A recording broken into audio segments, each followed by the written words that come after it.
Hello, and welcome to Health and Fitness Redefined. I'm your host, Anthony Amen. Join me today as we take a dive into the world of health and wellness, where we learn how to overcome adversity, depict fact versus fiction, and see health and fitness in a whole new light. Boy, it's going to be hard to top last week's episode. Who in their right mind? I'm just still blown away. This guy did over 1.5 million push-ups in less than a year. But I think we can do it this time.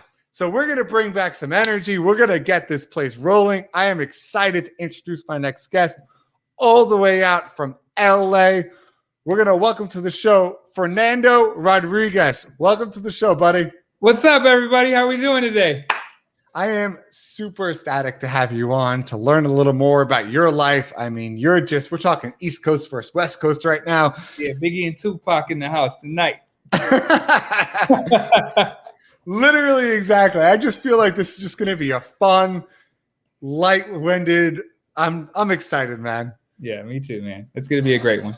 So let's just bring it back all the way for you. Talk about your life. I heard a little bit pre-show. And I really just want the audience to kind of get a glimpse where you were talking, you were an athlete, something happened, your life changed forever. I don't want to spoil the details. It's on you.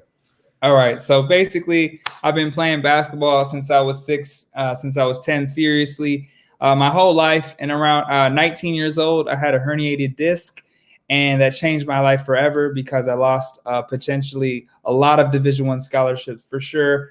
And as life continued, I just was like going through a lot of pain and adversity mentally and physically. And as that continued on and on, I figured out like, okay, I'm going to learn about exercise science, learn how you can heal your body.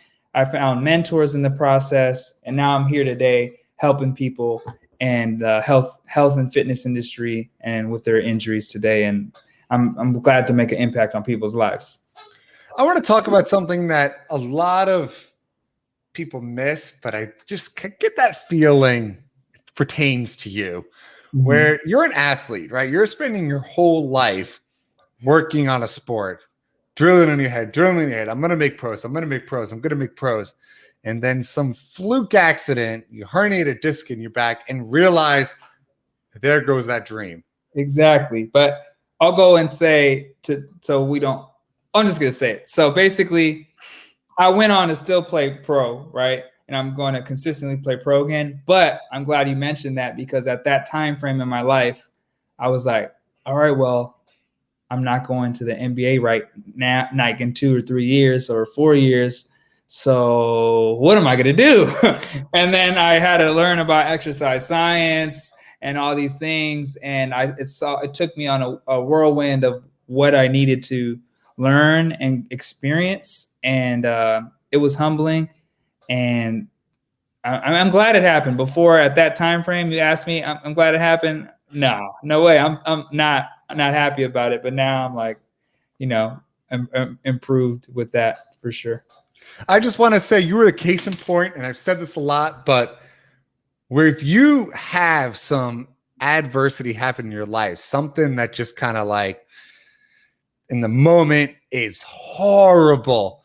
Most people like you, like myself, and like other guests we've had on the show have taken moments like that and not only making the best of them, but that it becomes their life, where now all of a sudden they're on a whole new path and achieving more than they ever thought possible, just because they were able to pick themselves up and say, hey, we're going that way. Whether or not you want to go. No matter what. Exactly. Yeah. So it's humbling, and it's kind of that experience to move you forward. But what was your next step? So you were talking a little bit of pre-show that you're writing a book. You're teaching exercise science. Tell us a little more about what's going on in your life now and what you got planned for the future. Okay, so right now I just wrote a book called Get Off Your Ass, How to Improve Sex Life. Love the title. Yeah, it's a hit or miss. People are like, or it's all preference, right? So Get Off Your Ass, How to Improve Sex Life, Body Composition, and Confidence. And within that, it's all about health. So those 3 sectors are about health. So at the end of the day, I break down the steps to improve your lifestyle. And most people would be surprised that it's not just about losing weight or strength gain. There's a lot more things involved. And basically, I break it down so people can improve their lifestyle and have a healthier quality life. So that's going on. I'll have it completed and out on all platforms Thursday, July 15th. It's coming up. And I'll send a link. I'll send a link to you and to show it to your viewers. And what else is coming up? I'm almost healthy. I'm about 90% healthy. I went to Spain 2 years ago, and I went through this again. I went through this process again, and this is one of the most challenging processes I went through, and it felt like career ending. And people, you could see their body language, like, oh, maybe you shouldn't do this anymore. And I'm like, nah, hell no.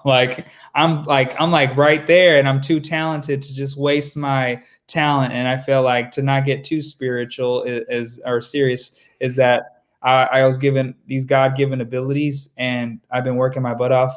So if you work hard and have the talent, it's just like, come on. So for me, I'm just like, I'm not taking no for an answer. And now I've created so many avenues where I'm about to have a lot of options coming this fall to where to play, and it's going to pivot my life heavily, and I'm going to speak on stages as well. So there's a lot going on right now. That's what's going on. All right, before I take this all the way back, because I have so many questions for you already, I just want to finish this train of thought where you're talking about you're continuing forward. What does that mean for those that don't follow basketball and know nothing besides the NBA?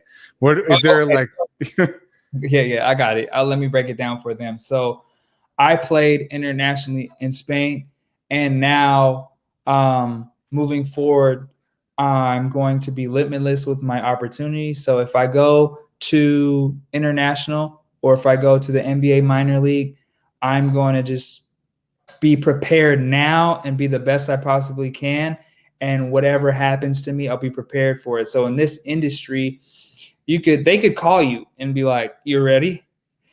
In a week and 6 days, 5 days, you got to take your flight and go. So like, I can never really plan things in my life when it comes to that. And when I'm fully healthy, so I'm almost like super close. And basically when family's like, "Hey, let's do this, fake it, let's do that," I'm like, next summer, I got you guys. Not right now. Right now, like, it's tunnel vision. So how it works is, you go overseas, you obviously take a flight, you get there, you communicate with someone on the team, you get to whether you have a driver, you have someone involved with the team, and they help you. And if there's a language barrier, Spanish, my Spanish isn't perfect, but it's a lot better than most. So I was fine. But if I went to China or another country that I didn't speak the language, I would definitely need some help from the team, what's going on. And yeah, it works a lot different than the NBA, and it is a lifestyle change for sure, because you do not want to bring America to them. You want to invest in their culture, and they'll respect you for it, and they'll really appreciate you for it. I love that. That's just a whole topic itself. Not health and fitness related, but definitely a conversation starter right there. Yeah, the important value of going and investing in their culture and not bringing ours with them. Exactly. But I'm so intrigued. Okay. You mentioned the title of your book. Mm-hmm. And if I saw that on the shelves, I'm telling you right now, it'd be the first thing I grabbed. There you go. Yeah. So let's talk about your book. Let's spend a good couple of minutes really talking about what you write in there, what steps you can do to improve your life. Give us the deets, man. I want to pull them out of you. I got it. So basically what I break down at first is, okay, what's going on in the world? The pandemic happened. If you're like me, maybe for a couple days you got comfortable and wanted to communicate with family more or talk to everyone what's going on. But eventually you had to move. Everyone was remote, whether you're a parent or work from home. If you're a kid who had to go to school and look at the laptop online, there had to be some form of movement. And what I break down is mental barriers, confidence, and actionable steps and habits. So a lot of people, for example, I'll name parents. So what parents like to tell me all the time, because I train people, I'm a personal trainer as well, is that they say, I don't have time. I have to be with my children, my husband, or if it's a wife or what have you. And they say, sometimes I can't make it. And eventually, after a long commitment, they fall off because of the commitment of their family, which is understandable. But what I suggested them to do is, if you're a family, you're all going to be together. So let's all move together, even if it's for 20, 30 minutes, because you're going to be together and you'll do something as a team and you'll get healthier together and it'll be a good environment. So I talk about that. I talk about how confidence comes from your words and how you speak in your language. So for example, if I'm a parent, right, and I'm raising a child, and I'm not a parent, by the way, but basically, if I'm a parent and I'm telling my son, hey, don't run so fast, you might fall. Okay. Then the kid is going to listen to the parent, most likely. And basically they're going to feel like they can't achieve something on their own and go full speed. Because the next scenario, when they go to school and they run full speed, they're going to be thinking about what their parents said. Oh, I might fall. But that's the first example. Second example, he said, okay, Billy, if you watch out for the cars, if they're on the street, right? They shouldn't run in the street. But I'm just saying, if they're watch out for the cars and they cross the street and then like run on the sidewalk, then they would be cautious, right? That's what the parent wants, just to be cautious, and then maybe run fast and go full speed at your best, 100%. So that scenario, when they go back to the school, there's step A, the person who is limited a little bit mentally, and then B is the person's going to go full speed because the parent told him that. So the words are very powerful, and I feel like it's pivotal in everyone's life. That's just one example, and I could just keep going on, man. Let's talk about both those scenarios a little more in detail, because I got a bunch of useless information about both of them. I want to start with the parent one, where you mentioned the time commitment to their family. Mm-hmm. Your suggestion was working out together. Mm-hmm. I want everyone to stop what they're doing right now and just acknowledge that is literally a genius statement. Think about it, right? Where I don't understand this barrier, and maybe it's because I don't have kids. I don't know. All the time I get parents, especially when it comes to diet, they say, I need to buy this food for my kid. Even though they know it's bad, they need to buy it for their kid. I stop them and say, this is probably why people don't like me, but if it's bad, why are you giving bad food to your kid? Why not give your kid healthy food? Because don't you want to take care of them and yourself? And how you could both work at it together. Same thing with exercise. If maybe instead of separating the time, why don't you do physically engaging activities together? Go for walks together, go for runs together, play sports together, work out together, join a gym together. You get your quality time in. It's, to be honest, and I know Fernando's going to agree with me, doing something like that is way more of quality time than sitting in front of a TV where you're really not engaging with the person. You're not engaging with them. For example, let's talk about, I'll go right back into that, but let's talk about when you date someone, right? Are you going to go to the movies with them and spend 2 hours and not talk, really? Or would you rather have a conversation and have dinner?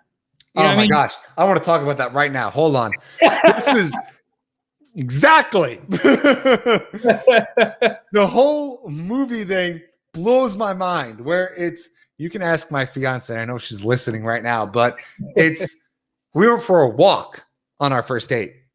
You know why? Because we got to know each other. There you go. Walking pulled out conversation. So we did a physical activity together. It pulled out a conversation. We got to know each other. And we actually went home saying, I know something about this person. Not going to a movie to say, you come home, how was it? Well, I tried holding their hand in the dark movie theater. It was kind of uncomfortable because I didn't really know them. They pulled away, or whatever the case may be. It's a little awkward. Yeah. There's no icebreaker. There's no communication, or else you're going to get a shh. You know what I mean? So it's like, at the end of the day, it's good that people communicate thoroughly and there's more quality, right? Like you talked about when there's a parent and a kid watching something together. Let's all going back to that is explaining how instead of watching something together, maybe it's like monkey see, monkey do, right? For kids especially, right? So if let's say I'm a dad, right? And I'm going to work out, be healthy, eat healthy things, the kid's going to be like, what's that? I want to do that, and that's going to be being a role model and a good example. And they'll want to emulate what you're doing. And then if they go to school, because I have an example as well. I have a client and their son, and he eats bad stuff and the dad eats good stuff. And he's just like always being like, I want Cheetos and I want this and I want that. And it's like, come on, Billy. So like basically it's all about, explaining to them that this is what happens if this happens, and this is what happens when this happens. And then you do what you want at the end of the day, but you got to do what's best for you. Because at the end of the day, health is wealth, and that stuff makes you not feel too good. Yeah. Might be fine when you're a kid, but when you hit like 40 and you start shoving Cheetos down your throat, which by the way, people say, well, the kids, it's fine. But yeah, maybe they're not going to get really overweight with having a couple things here and there. But the habits they're developing. Exactly. They're learning to like the foods where you as an adult suffer with the same thing because you developed these habits as a kid. Why are you instilling these same habits to your kids? Yeah, and you're going to do it for a while. They're going to do it for a while, like for their whole life if they continue on, maybe. We need to start from a young age. That's where we're impressionable as people. We're from young. We're impressionable. Exactly. Impressionable. Set a good impression. Yeah. Let's move on to the next thing you were talking about, holding back in certain situations. I agree with you. A lot of parents are very cautious with their kids, and I totally respect that on so many occasions. And it's on. You want the best for your kid. Every parent wants the best for the kid. End of the story conversation. So having that kind of thing where if your kid's running around and it's like, this isn't the right time to do it, you know what would work even better? What if you went for a run with your kid and encouraged them to beat you? Exactly. They make it fun and competitive, and then they want to do it again. And it's a better experience. I love that. Yeah, exactly. Let's pick another topic, man. Give us something else in your book. Other book. Okay, so I talk about body composition. So that could be, we could talk about that all day, right? So I talk about how women need to do strength training because of osteoporosis and their bones eventually declining with time as they get older. And it's important for them to do it consistently so they can have a strong body, and talk about how basically it's not all about biomechanics. And I talk about the vestibular system, which is balance for the viewers, and proprioception, which is self-awareness of your body. And I talk about the vision, right? So I talk about those three topics heavily or describe it in the book, because that has to do with a lot of training, and a lot of people use biomechanics, or a lot of what I've seen in the personal training marketplace, the health field, is that people focus on biomechanics, weight loss, and muscle building. And that's great, that's all great. But at the end of the day, is if we move our brain faster, then our body will move faster as well. But not many, that doesn't sound sexy, right? So basically that within itself will help you have more performance, far performance. Hey, I'm going to give everyone homework right now and talk about exactly what you just said. I want you guys to pause this show. Now, obviously, if you're driving, please do not do this. Disclaimer.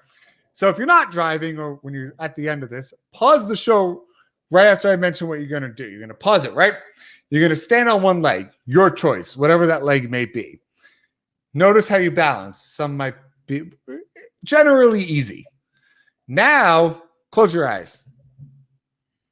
How much harder did that become? Way harder, way harder. I just fell. Yeah, everyone just fell.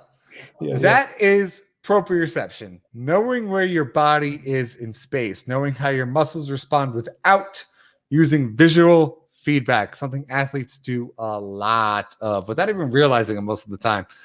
Where if I'm working with athletes, I want them, I'm going to say batting. I think batting, as in baseball, is one of the best examples Mm-hmm. where if I'm swinging this bat, right, Mm-hmm. I'm not going to watch the ground to make sure I'm balanced and know where my feet are lined up and where the bat is. Because if I did that, I'm missing the ball every single time. I got a 90-mile-per-hour fastball coming out. If I take my eyes off of that even for a second, I'm missing that ball. So batting requires a lot of proprioception.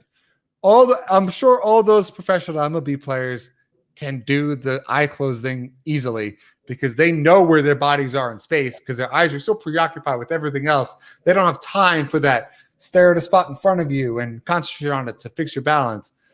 So absolutely fantastic. And I am a firm believer in doing that kind of training.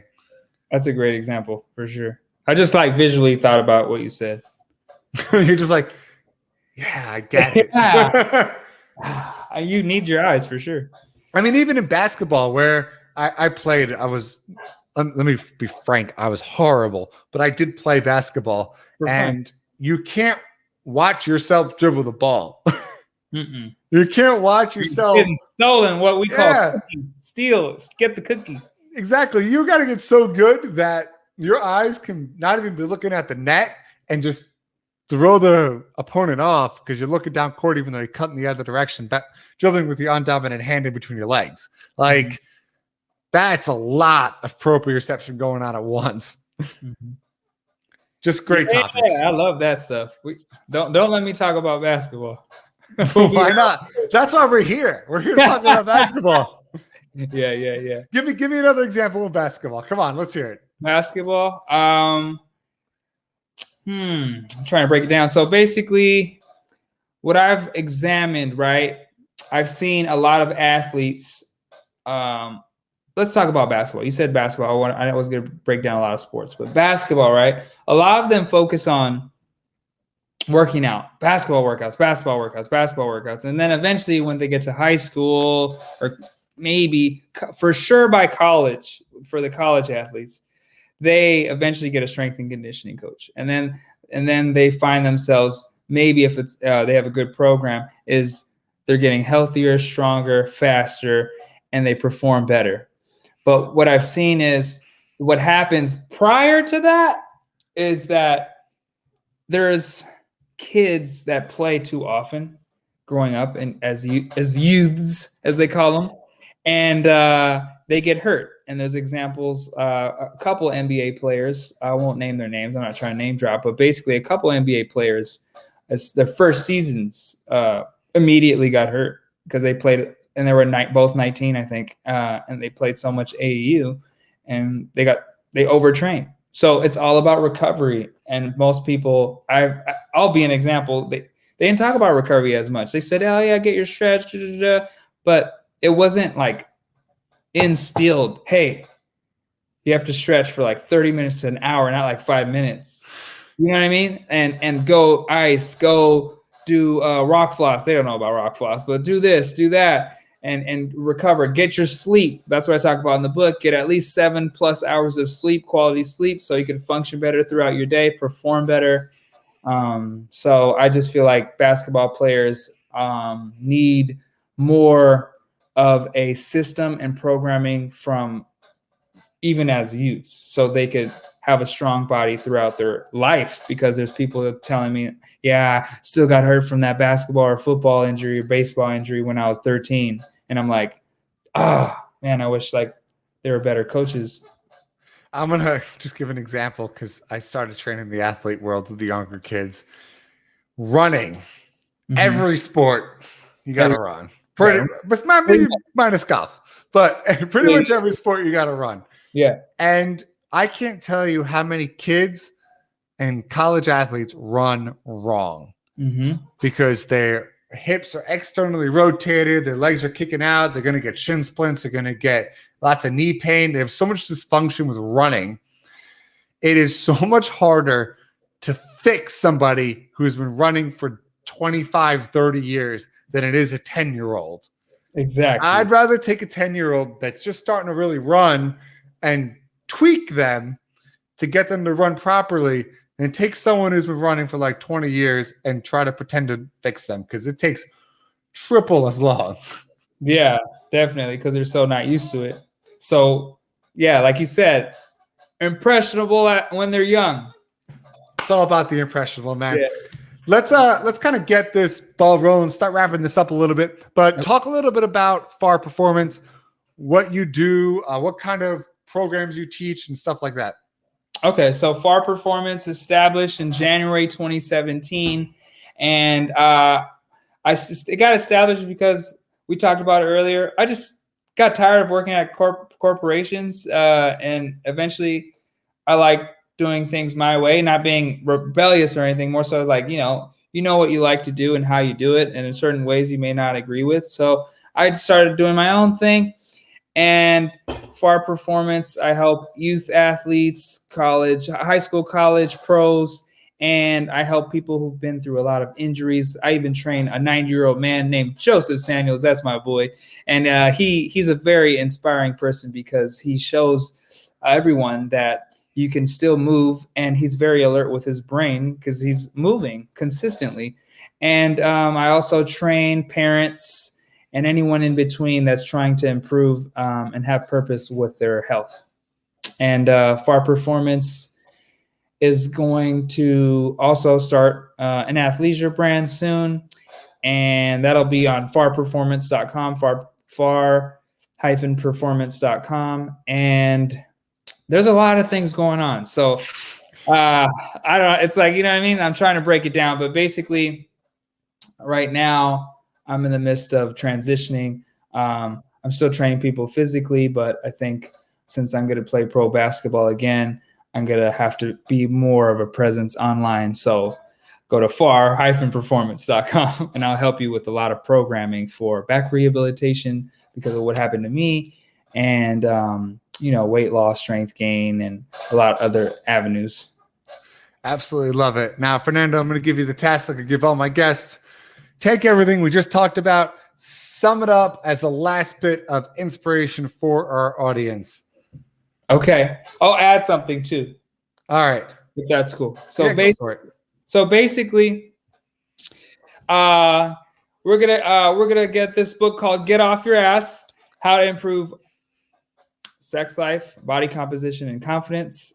And that's going to help you learn about how to train properly, move, and how to develop a healthier lifestyle.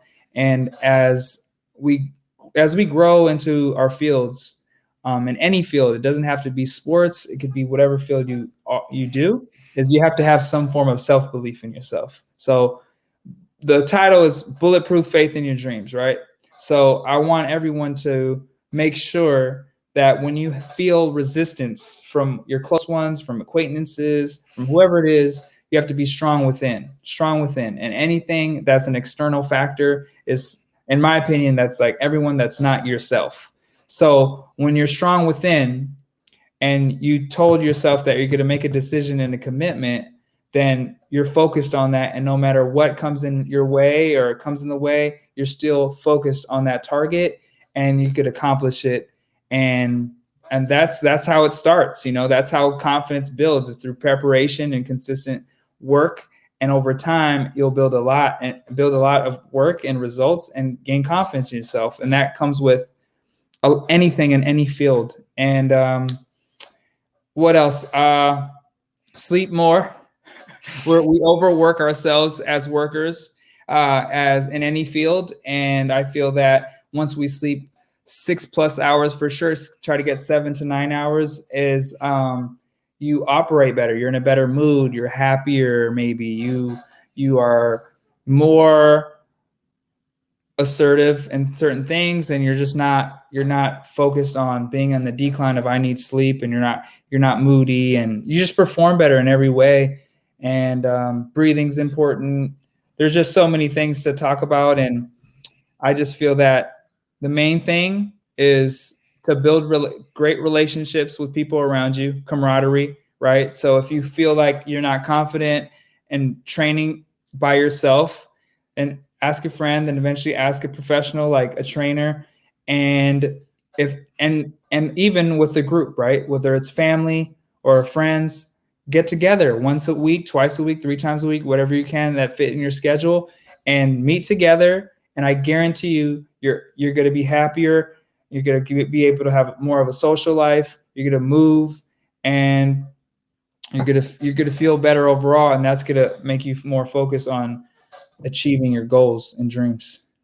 All right, that was a lot. But yeah, man, that was great advice, man. I don't know how to break things down shortly. I'm a detailed dude, man. Yeah, you just went boom, boom, boom, boom, boom. I am going to emphasize everything I've pretty much said in every single episode. Get more sleep. He kind of nailed that one on the head. But believe in yourself, guys. That's how you can do it. And thank you for joining us in this week's episode of Health and Fitness Redefined. Don't forget, hit that subscribe button and join us next week as we dive deeper into this ever-changing field. And remember, fitness is a journey, not a destination. Until next time.